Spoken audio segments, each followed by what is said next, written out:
մեծարգո նախագահ, քննարկվում է ազգային ժողովի նախագահի տեղակալի պաշտոնում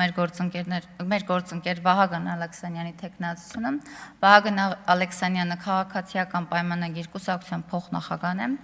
7-րդ, 8-րդ, արդեն նաև 9-րդ գումարման ազգային ժողովի պատգամավոր եւ դարձյալ այն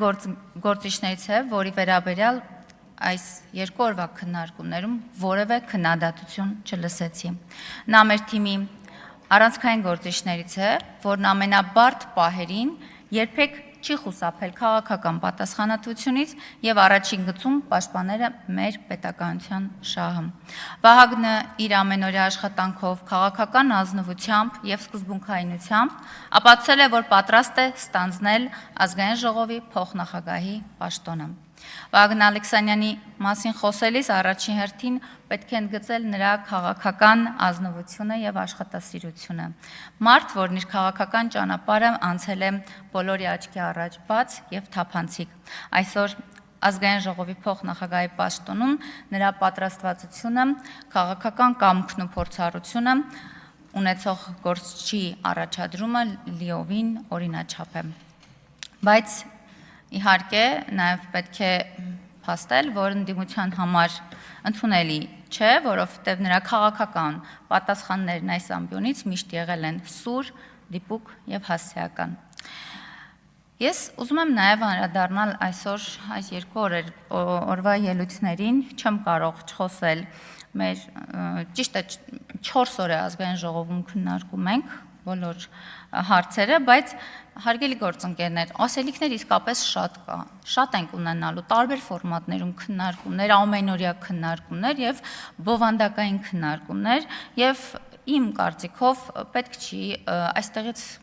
միգուցե պետք է, բայց դա ոչինչ չի ասում, երբ կարելի է դա մանրամասն քննարկել այլ ֆորմատում, օրինակ խոսել Կուրթանի կամ Գուլաքարակի բյուջեից ու տրակտորից, Օրինակ, պարոն Ֆարմանյանը խոսում է մեր կարգախոսից եւ ասում է տեր կանգնեք, կարգախոսը ասում է տեր կանգնեք խաղաղությանը, իսկ դուք տեր եք կանգնել տնտեսական խաղաղությանը։ Այո, պարոն Ֆարմանյան, մենք տեր ենք տնտեսական խաղաղությանը, կանգնել ենք, կանգնում ենք եւ կկանգնենք եւ բավականին մեծ ներդրումային միջավայր եւ տնտեսական կայունություն դեռ ավելի լավ, քան այսօր է ստեղծելու ենք եւ տեր ենք կանգնելու։ Այ օրինակ ակամայից ձեր ելույթում հիշեցի ընտրություններից առաջ, ընտրությունների ժամանակ, երբ 2 օր առաջ արդեն դուք գոչում եւ կոչում եք, որ սահմանափակումներ են լինելու եւ այո, 2 օր հետո այդ սահմանափակումները եղավ։ Այ այստեղ պետք է հասկանալ դուք ոնց եք վերաբերվում նման գործելավոճին եւ արդյոք որ երկրի շահն եք սպասարկում։ Կամ օրինակ ներդրումներից եք խոսում, դուք Պեկում եղել եք, Պեկում աշխատել եք Գագիկ Խաչատրյանի ոչ միայն այո ժամանակ եւ կոռուպցիան իր պիկին էր։ Այդ ժամանակ ներդրումային լավ երկիր էր։ Պարոն Ֆարմանյան, օրինակ այդ ժամանակ Կարեն Կարապետյանը նշեմ, ԱԺ ՀՀԿ խմբակցության ղեկավար էր, նախագահի աշխատակազմի ղեկավար էր, խմբակցության հետո էլի խմբակցության падգամավոր էր։ Ուզում եմ հասկանամ այդ ժամանակ ներդրումային եւ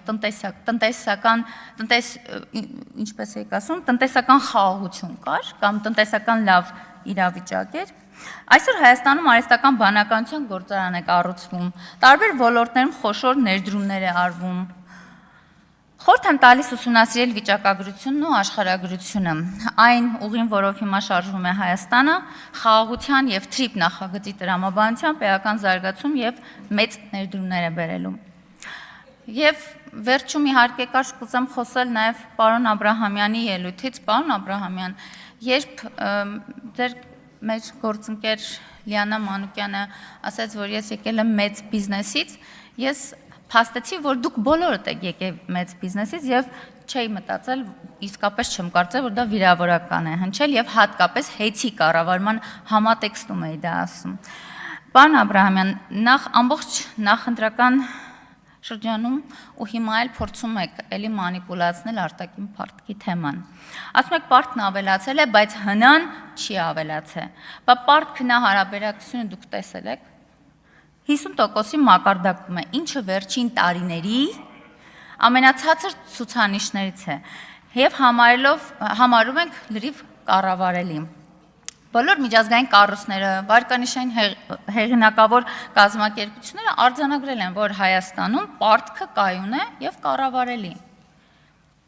Բայց չգիտեմ ինչի դուք ձեր թիմով փորձում եք այստեղից մանիպուլացնել եւ հակառակն եք պնդում։ Աղքատություն չեք խոսում։ Ինչու եք վերցնում մեկ մարզի օրինակը եւ բերում եք այստեղ ամբյոնից, ասում եք աղքատության ցուցանիշը բարձր է։ Ինչի ընդհանուր ցուցանիշից չեք խոսում, ընդհանուրից։ Աղքատության մակարդակը երկրում Հայաստանի Հանրապետությունում այսօր պատմական ամենացածր նիշի վրա է։ 2024 թվականի տվյալներով աղքատությունը 21.7% է, իսկ ծայրահեղ աղքատությունը 0.6%։ 24-ի տվյալներով, որտեղ 25-ը դեռ չի հրապարակվել։ Ամբողջ թվերը թողած, ամբողջական թվերը եկել եք մեկ մարզի տվյալն, ինչը նորմալ չի եւ դասական մանիպուլյացիա է։ Վերադառնալով հիմնական թեմային, քաղաքացիական պայմանագիր խմբակցությունը ամփոփելով, ասեմ, որ միաձայն կողմ է քվեարկելու ազգային ժողովի նախագահի տեղակալի պաշտոնում մեր շատ սիրելի տաղանդավոր եւ պարկեշտ գործընկեր Վահագն Ալեքսանյանի թեկնածությանը։ Շնորհակալ եմ։